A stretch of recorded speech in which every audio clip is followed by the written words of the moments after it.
que nós vamos ensinar aqui para vocês contra E5 a abertura italiana. A gente vai começar com essas posições em que o preto joga com D6, né? E agora C3. E pode ser também que ele faça roque e jogue D6 depois, aí só estaria transpondo, né? Agora, a partir do momento que ele jogou D6, eu acho que a gente só tem que tomar cuidado. Primeiro, eu acho que vale a gente mostrar o plano aqui do branco, mas a gente só tem que tomar um cuidado aqui enquanto o preto ainda não rocou, que ele tem um truque ali que é bom a gente ficar um pouco de olho. E outro detalhe que tem que ficar de olho aqui é o seguinte, né? Que em muitas posições, o jogador de pretas, ele pode tentar jogar um cavalo A5 para ganhar esse bispo, assim, pegar o par de bispos. E numa posição como essa, o par de bispos ele é importante. O bispo de C4 é uma das melhores peças das brancas aqui, o bispo pressionando F7. Então, sempre que o seu adversário jogar o D6, ele defendeu o peão de E5, e aí ele já tem essas ideias. Por isso que aqui as brancas fazem C3. Qual que é o motivo? Um dos motivos desse lance é que você pode esconder o seu bispo aqui em C2. Né? Então, digamos que jogue um cavalo A5, bispo B5, C6, bispo A4. Esse bispo pode ser escondido aqui em C2. E o cavalo ficou lá no canto do tabuleiro. Né? Então, aqui um dos detalhes de jogar C3. Né? E por que mais, Supi, que joga C3 aqui? Então, a gente está planejando... a gente está planejando jogar D4 em algum momento, mas isso que o Evandro falou é importante, porque, por exemplo, depois do lance A6, o preto está oficialmente ameaçando esse cavalo A5. Então, aí é bom a gente tomar um pouco de cuidado para não perder esse bispo, né? Porque, por exemplo, depois de cavalo A5, é muito importante que a gente tenha a casa de B5 ali com cheque ainda. Agora, depois do lance A6, a gente não tem mais essa casa, então a gente teria que resolver esse problema. Sim, aqui é A6 agora, né? Esse é o lance mais jogado. Esse é o lance que o pessoal olha assim, pô, mas por que A6, né? Então agora tá explicado o motivo, né? Que ele tá querendo jogar um cavalo A5 sem ter o bispo B5. E assim pegar o par de bispos. E além disso, dá a casa A7 também, né? Pro bispo, de repente, se o branco joga D4 atacando o bispo pode ir lá pra A7 e ele tá muito bem colocado. E uma pergunta que surgiu aí no chat várias vezes é a respeito do bispo G4, que realmente incomoda muita gente. Por exemplo, no lugar de A6, lance bispo G4, né? Bispo G4 agora, tá. Isso é uma coisa que eu falei bastante ali no curso do Chessflix, que esse bispo G4 é um lance que a gente deve ficar extremamente feliz em ver, não triste. Porque a questão é que, assim, parece que esse bispo está incomodando ali, mas ele nunca chega a incomodar de verdade se a gente souber como lidar ali com ele. Então, o ponto todo é que a gente vai continuar fazendo as mesmas coisas de brancas, a gente não vai mudar em nada nos nossos planos, e o bispo ali em G4 ele não vai atrapalhar em nada. Muito pelo contrário, ele vai acabar virando um tema. Porque um plano que a gente tem aqui geralmente é jogar com cavalo D2, e depois passar essa torre para... em algum ponto a gente vai jogar torre 1, e cavalo F1, e cavalo G3, e isso, em algum momento, a gente vai incluir ali um H3, e isso eventualmente vai acabar tocando e expulsando aquele bispo ali que está ali cravando o nosso cavalo. Então, na verdade, esse bispo ali ele não serve para muita coisa.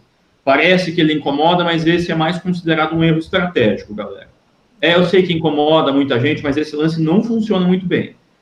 Isso, então, assim, tentem agir com calma, não se desespera ali com o bispo cravando, só faz os lances normais que tudo vai dar certo.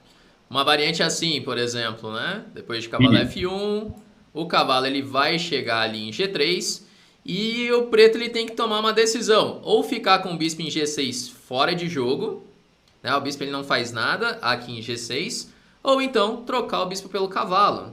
Só que aí ele está cedendo o par de bispos, né? E lembra que o bispo de C4 é uma peça muito forte, é uma das melhores peças aqui das brancas nessa posição, né? Então aqui já, realmente esse bispo G4 é um medo enorme, né, de quem começa a jogar essas posições. E muita gente acha que o H3 jogado pelas brancas é para evitar o bispo G4, né? A gente vai até chegar nisso daqui a pouquinho, né? Bom, exato. Então aí... não faça... isso é uma coisa importante, não faça um H3 por enquanto. Tem até um outro motivo aqui para ele, mas não joga H3. Não preocupa com o bispo G4, tá tudo bem. E o H3, se feito agora, inclusive, tem alguns problemas. Então, não joga H3 já dá para adiantar isso. Não joga H3 enquanto o cara ainda não rocou. Fica com o peão ali em H2. Já vão saber por quê, né? Bom, Exato. aqui... Então é o seguinte, jogou A6, preto ameaçou cavalo A5, ameaçou pegar o bispo.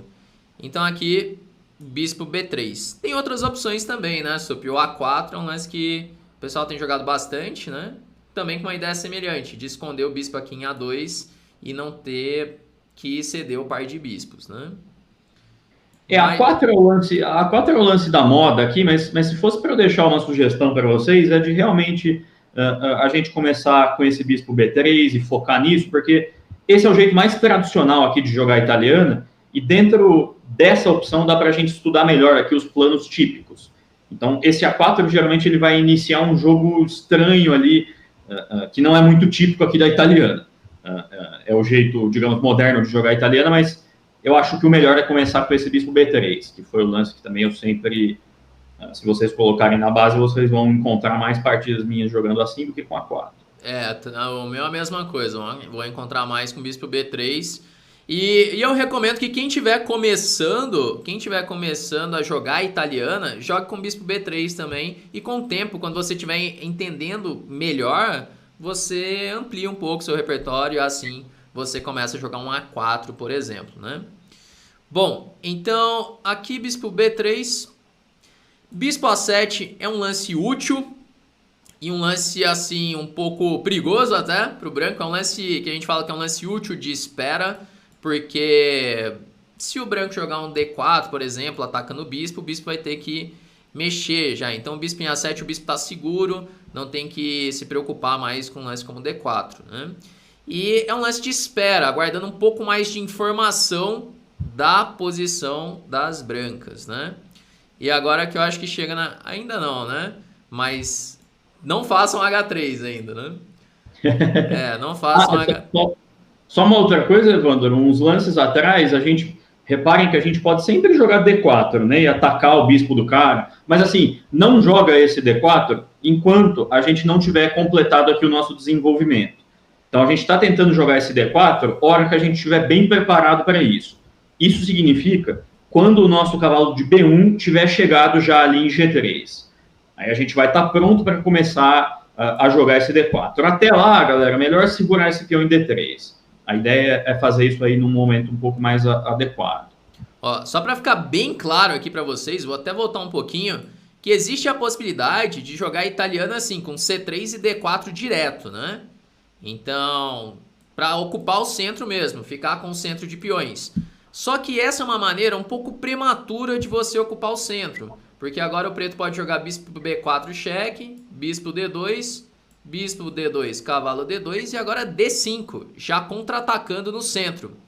Então, aqui vai ficar mais claro para vocês que nessa posição aqui o preto ele já consegue igualar, ele já consegue equilibrar o jogo, né? Não tem nenhuma vantagem no centro branco. Só que aí qual que é a ideia de preparar um pouco mais? Você fazer esse D4 em melhores condições, quando as suas peças já estão mais preparadas para fazer isso, né? Beleza, então vamos lá, né? A gente parou aqui então no cavalo de BD2, essa é a casa ideal para colocar o cavalo, né? Vocês vão entender já por quê, porque tem um plano que você vai melhorar esse cavalo. E agora, roque é uma possibilidade, um lance normal de fazer. Só que aqui também as pretas podem fazer um lance como H6, é um lance malandro aqui, um lance de espera também, né? Ele pode ser útil em muitas posições, porque não vai ter um cavalo G5, mas ele tem uma ideia escondida, esse H6. Especialmente contra aquele jogador que faça o H3, que a gente tá falando que não é para fazer enquanto o adversário não rocar. E aí, pessoal, tem uma pergunta para vocês. Qual que é o problema desse H3 agora? Vamos ver Inclusive, aqui. uma coisa curiosa é que acho que foi no ano passado ou no ano retrasado, teve uma partida entre o Nepomniachtchi contra o Karyakin, e aí chegou nessa posição, o Nepomniachtchi jogou H3 para o meu espanto, o Karyakin respondeu o lance que a gente vai falar instantaneamente, e o Nepomniachtchi começou a pensar, e ficou pior daqui uns 2 lances. E depois, na coletiva de imprensa, ele falou que ele confundiu tudo, e que esse H3 realmente não dá para jogar. Eu lembro uma partida, eu não sei se foi a primeira partida que jogaram isso, mas é Adams Shirov, eu acho que O Adams jogou um H3 rápido e aí o Shirov já fez o lance já, que é duríssimo aqui, né? Danilo falando, e se propor a troca do bispo em E6? A gente vai dar uma olhadinha nisso, que é um lance típico de fazer também, né? Tá, beleza, pessoal. Então, o que que acontece? Como não rocou, o preto pode fazer G5, igual vocês estão falando aqui mesmo. G5 com a ideia de G4 e agora complicou a vida das brancas aqui, né? Porque chega com muita força esse G4. Por exemplo, HG4, cavalo G4 e já não tá legal, né? Essa posição. Porque aqui a gente vai ser atacado na coluna G muito em breve. Vai chegar agora um torre G8 e o nosso rei começa a sentir um pouco, né? Eu nem sei qual que é mais preciso aqui, se seria o cavalo por G4 ou torre G8 primeiro, né?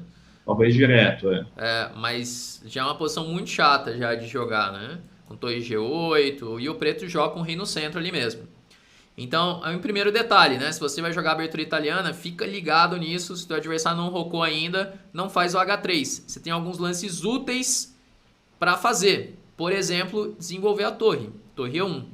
Né? Torre E1 com a típica manobra das brancas aqui na italiana de jogar cavalo F1 e passar o cavalo para G3. Assim, melhorando a posição do cavalo.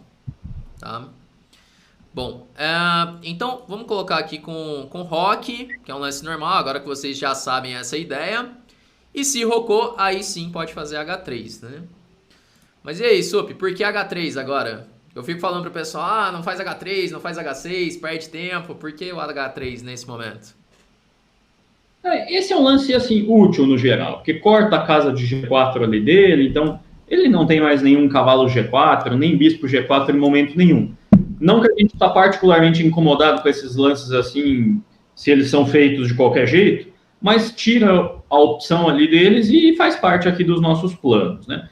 E o mais importante é que agora H6 e G5 já não faz mais muito sentido, com o rei dele já ali em G8. Enquanto o rei estava em E8, ele poderia usar o flanco de rei para atacar a gente, agora com o rei dele ali já ficou muito difícil. Sim. E o H3, como vocês viram aqui no começo, não é para evitar bispo G4, né? Bispo G4 você não precisa se preocupar. Só que ele pode ser útil em algumas posições. Por exemplo, se o branco joga com torre E1, agora o preto já não tem ideias com o cavalo G4, atacando aqui F2. E se fizesse um torre E1 direto, você teria que se preocupar com o cavalo G4. Tá aí um dos motivos de fazer H3, né? Um outro motivo também, Evandro, que vamos supor que a gente não tivesse jogado H3 e no lugar disso a gente seguisse... Esse é um motivo um pouco... que está um pouco mais à frente, mas digamos assim, torre 1. O preto continua jogando normalmente, digamos H6. Tá. Aí a gente agora vai começar a nossa manobra típica do cavalo aqui, cavalo F1. Digamos que torre 8. Certo. Torre 8 parece normal, agora o cavalo G3. Cavalo G3. Aí vamos fazer um lance qualquer aqui de bispo pro preto. Vamos colocar bispo D7. Tá, bispo D7. Isso. Quando chega aqui, a gente falou ali atrás que a gente está tentando passar o cavalo para G3, porque o estágio seguinte é jogar D4. Agora, se o peão está em H2, gente, essa é uma parte importante do H3. Se o peão está em H2 ainda, vamos supor que a gente joga D4 agora. Começa a surgir o seguinte problema, de que ele toma em D4, e depois de C por D, aí sim vem bispo G4. Agora é bem diferente, né? O peão está em D4 aqui, né? Essa é uma regra importante, inclusive, para quem joga italiano de pretas. O bispo está mal em G4, enquanto o peão está em D3. Agora, quando o peão está em D4, o bispo em G4 está bem, porque ele ajuda a atacar o peão de D4. Enquanto que, assim, se o peão estiver em D3, o bispo em G4 não faz basicamente nada. Agora, com o peão aqui em D4, ele realmente ajuda a atacar o nosso centro. Então, é importante a gente cortar essa opção dele a partir de agora. Perfeito. E tem mais um motivo que aí vai ficar mais claro daqui a pouquinho, né? Porque existem alguns planos de usar esses cavalos para atacar o roque das pretas, né? E o H3 ele vai ajudar nisso também, né? Vai ajudar nessas manobras. Então acaba sendo um lance muito útil de fazer nessa posição aqui, tá? Esse é o motivo do H3, beleza? Então agora vocês conseguem entender o motivo de fazer esse lance.